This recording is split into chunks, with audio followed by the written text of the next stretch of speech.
So just to conclude with this love and its learning, which is of course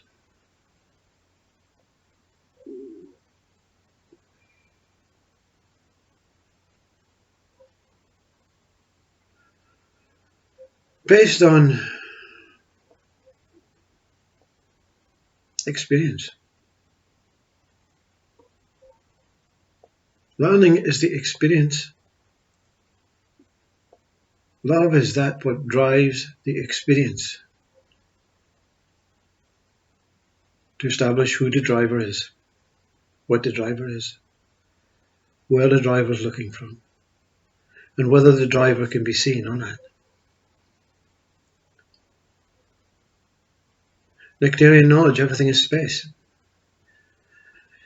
You're born from this space. You give yourself birth. Something gives you birth. Matters not. Matters not. Don't think about this God. And you develop this vessel, this body, and then you're away. Let's see what I can do. Down the train track, you see, you become a train. The train has no front and no back. It doesn't go in a particular direction, meaning it doesn't have to turn around. It just goes forward and backwards. And on its journey, life says, take this path. And something says, something mysterious on that track. I'm going to go have a look. I'll be back in a moment. And the rest of her life is spent down that track as a driver of the train. The driver has taken control of the train. The mind is taking control of the body. That's all that happens. That's what this whole charade is about. Life is giving you the most pleasant experience it can give you. But I, the driver, has been born, and I'm taking control of this train. And it will do what I want it to do, not what it wants it to do. So let me conclude with a story about love. It's quite a sad story. It's a story that you don't want to bring with you every day of your life, but it's a story that keeps life together. It's a story that brings everything into one moment, everything one whole.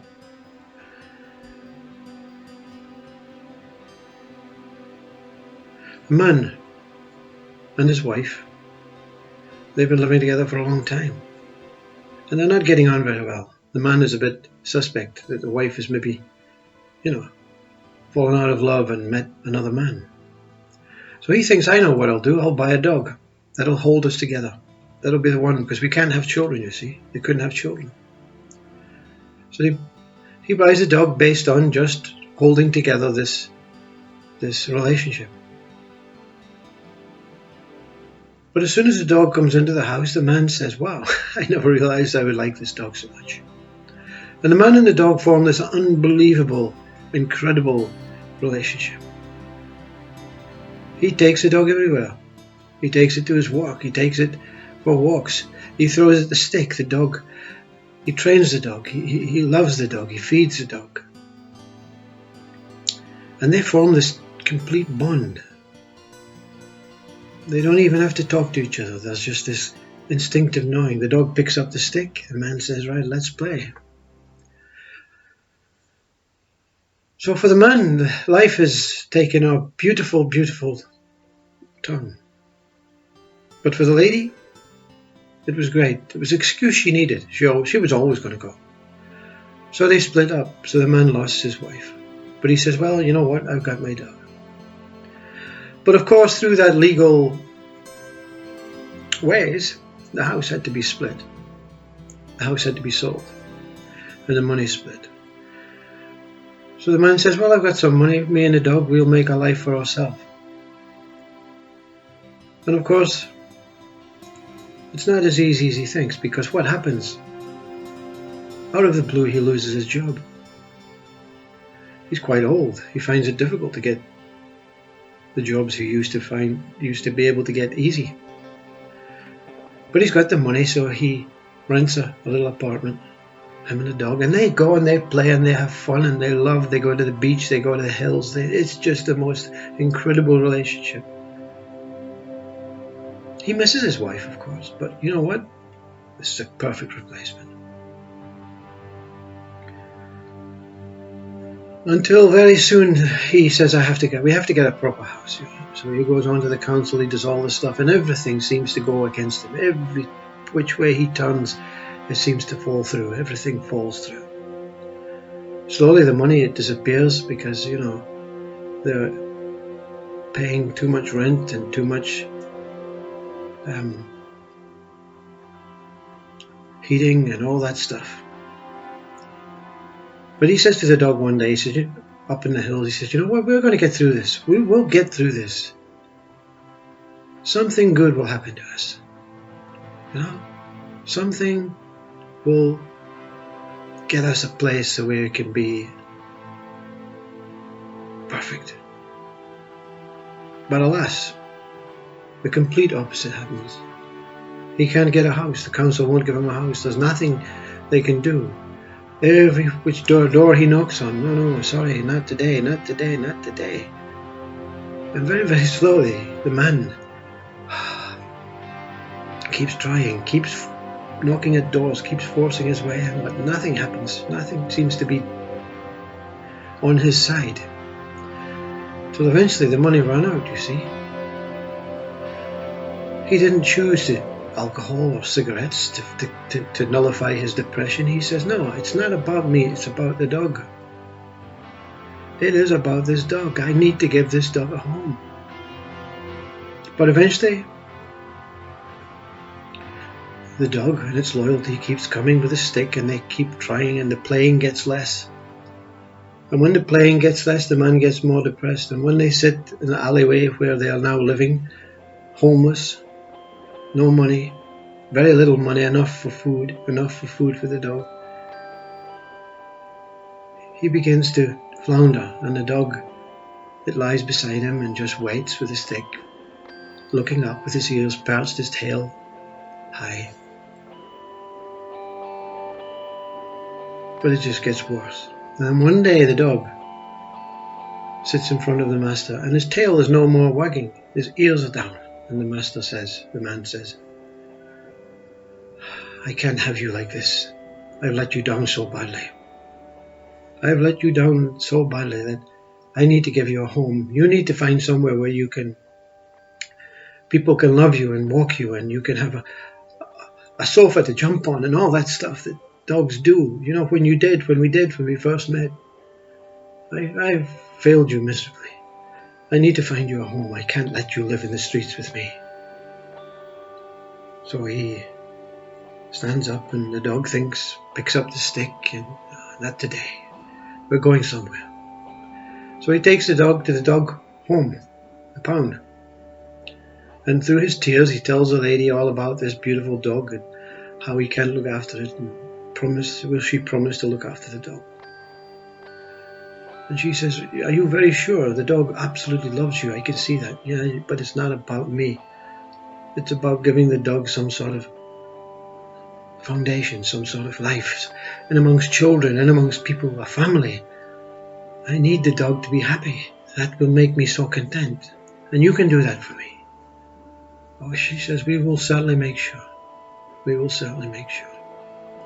So he pats the dog in the head. The dog's ears prick up, and he says farewell to the dog, and the dog doesn't know what's going on. The dog walks away with the lady, looking back as though to say, where are we going? And he turns in his tears and walks away. And that's it. He says, you've done it. About 4 weeks later, the man is in this alleyway. He's sitting up. He's now really ill. The cold is now kicking in. His age, his depression, his anxiety, his low mood. He says, I can't go on like this. No, I give up. I surrender. I don't know what to do. I don't have food, I don't have anything. I'm not going to beg. It's beneath me to beg. I'm just going to lie down in my blanket, and I'm going to hope that I don't wake up. And his sleep is sound. And through his sleep, he has a dream about this angel. And this angel says, I can't take you. I can't take you. I can't take you because you haven't lost faith. I can't take you to God with no faith. Your trust is good. You trust in the world. You trust in everyone. You trust in the lady who you gave the dog to. You trust in a family looking after the dog. Your trust is incredibly well. And you've accepted the fact that the dog needs a home. You've accepted all that life sometimes does not generate the things that we need and we want. But you'll see, when you recover faith, when you find faith, you will see that all these things have been worth it. All these failings and things that have not came to fruition for you, they'll have their merits. They will be seen as extremely positive once you recover your faith. And when you recover your faith, then maybe I can come. And then maybe you will be complete and you will be able to take the journey that we all take. But until then, you need faith. And the man woke up and he says, I had a strange dream. I can't remember anything about it. But I feel good today. I feel rather okay today. And he sits up and he says, you know what? I just have to get on with it, you know. I can't lie down to this. I'm going to pray. And he finds himself praying, eyes closed, sitting on his blanket in this cold alleyway. And his prayer starts with, thank you. Thank you for the life you gave me. Thank you for my wife. Thank you for all the foods and wondrous things, the experiences, and my beautiful dog.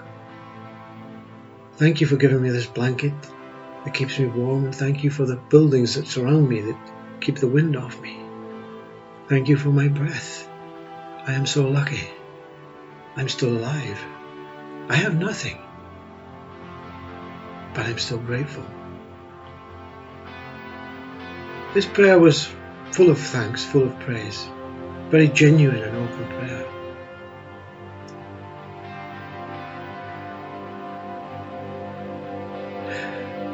And after the prayer he stood up, folded up his blanket and said, right, I need to walk. I don't know where I'm going. I don't know where it'll take me. But I need to continue. I need to just keep moving. So he walked towards the end of the alleyway. And he comes to the end and he can turn right or left. And he doesn't know which way to go. And then suddenly, a pitter-patter and a bark, a yelp, a whimpering from behind. As he turns round, he bends to his knees and his dog jumps all over him. Stick still in the mouth, tail wagging, ears pecked. The dog looks at him. I found you. Don't leave me like that. I knew I would find you. The dog had faith. The man had gratitude.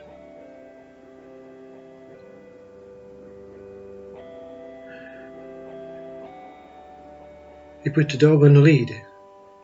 He looked up and said, I'm so lucky. I don't know if he turned right or left. I don't know what happened. That's not the point of the story. The story is they found love. Unconditional love. They couldn't meet until both had experienced that separation. And that's what love is. To experience separation and to realize you were never separate. It was always going to be. Everything is love. Everything is space. Nectarian knowledge, I am everywhere like space. Only love exists as that space.